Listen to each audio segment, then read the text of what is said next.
Donald Trump is the most illegitimate and corrupt president that this country has seen.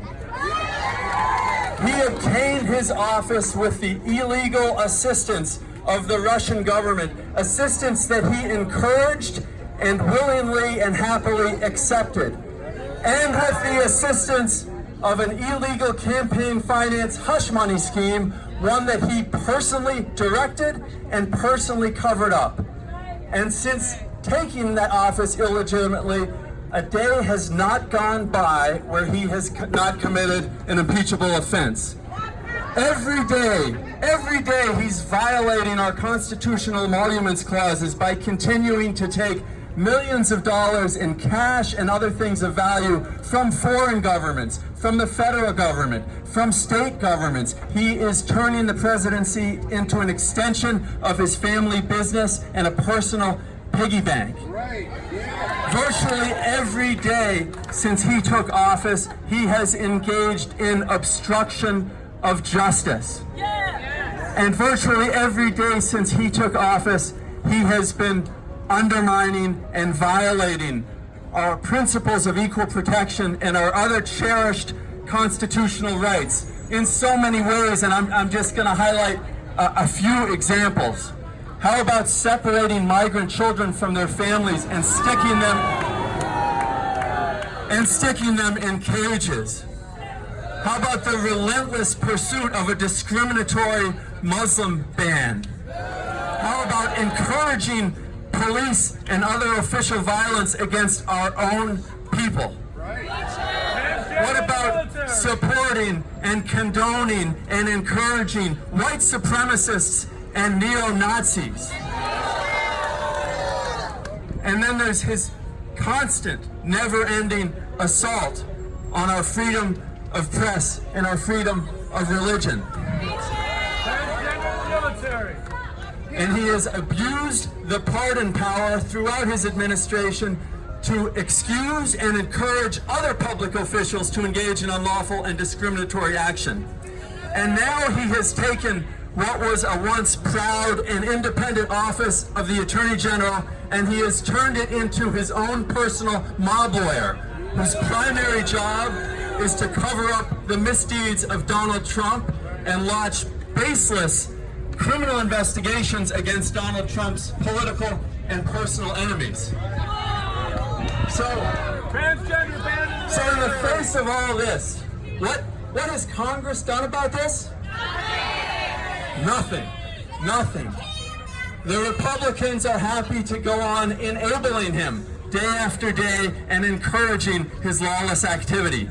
And then we have the impeachment cowards, led by Nancy Pelosi, who told us for 2 years they told us, just wait, we need to take over the House in the midterms, then we're going to hold them accountable.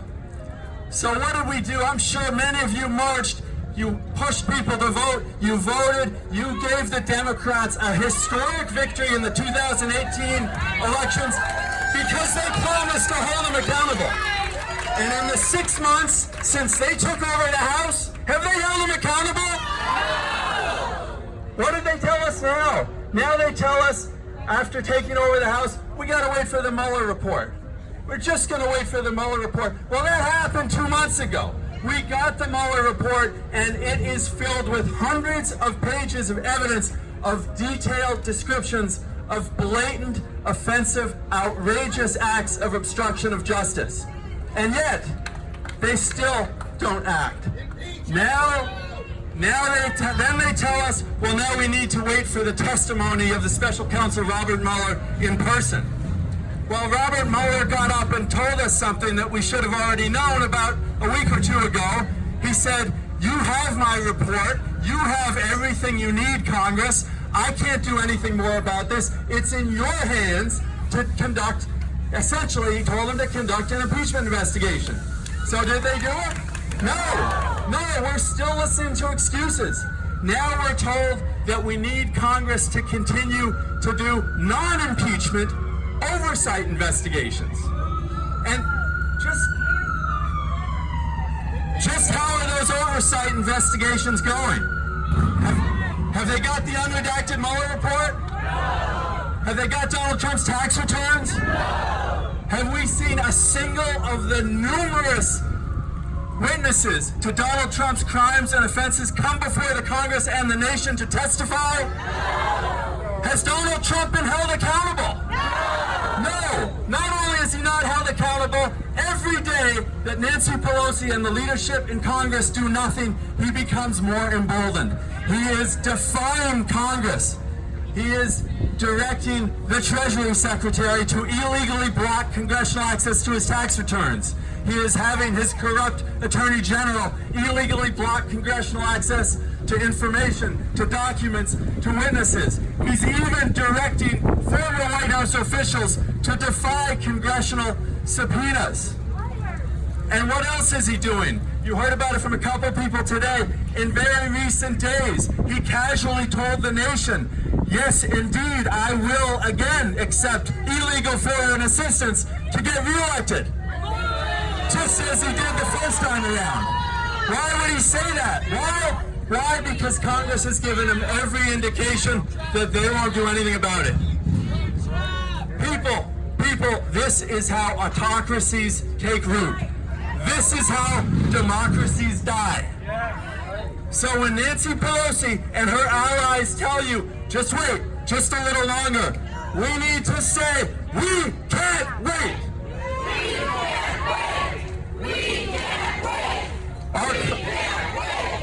Our country cannot afford to wait.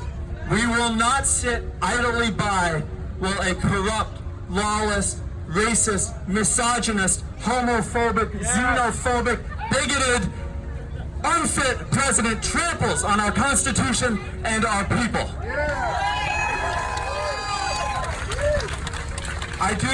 You've seen the Constitution waved around today. I usually carry mine. I unfortunately don't have it today, but I do want to make a little bit of a reference to the framers of that Constitution. Because in one sense, the framers couldn't possibly have envisioned a character as morally depraved as Donald Trump. And yet, in every important respect, he is exactly the person that they feared might one day take our presidency. He is a person who is corrupted by his own financial and self-centered, egotistical, narcissistic interests. He is a president who is under the sway and influence of foreign hostile governments. He is a president who believes, like the monarchs that the framers had just declared their independence from, that he stands above the law. He is exactly the person for whom they gave us the power of impeachment. And the longer that Congress fails to use it, the more dangerous the situation becomes, the greater threat Donald Trump becomes to the welfare and the security of our country, and the more clearly the path gets established for future autocrats, for future lawless presidents to take down our democracy. It is well past time for Congress to do its job. Do your job, Congress!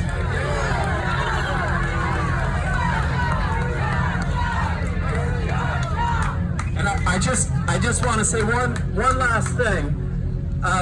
Is anybody here in Ayanna Presley's district? Anyone with Seth Moulton's district? Those of you in Presley's and Moulton's district, please call their offices and tell them thank you. Thank them for their courage in standing with us in supporting impeachment proceedings. But do we have anybody? I see a Where's Joe Kennedy sign. Do we have anybody from Joe Kennedy's district?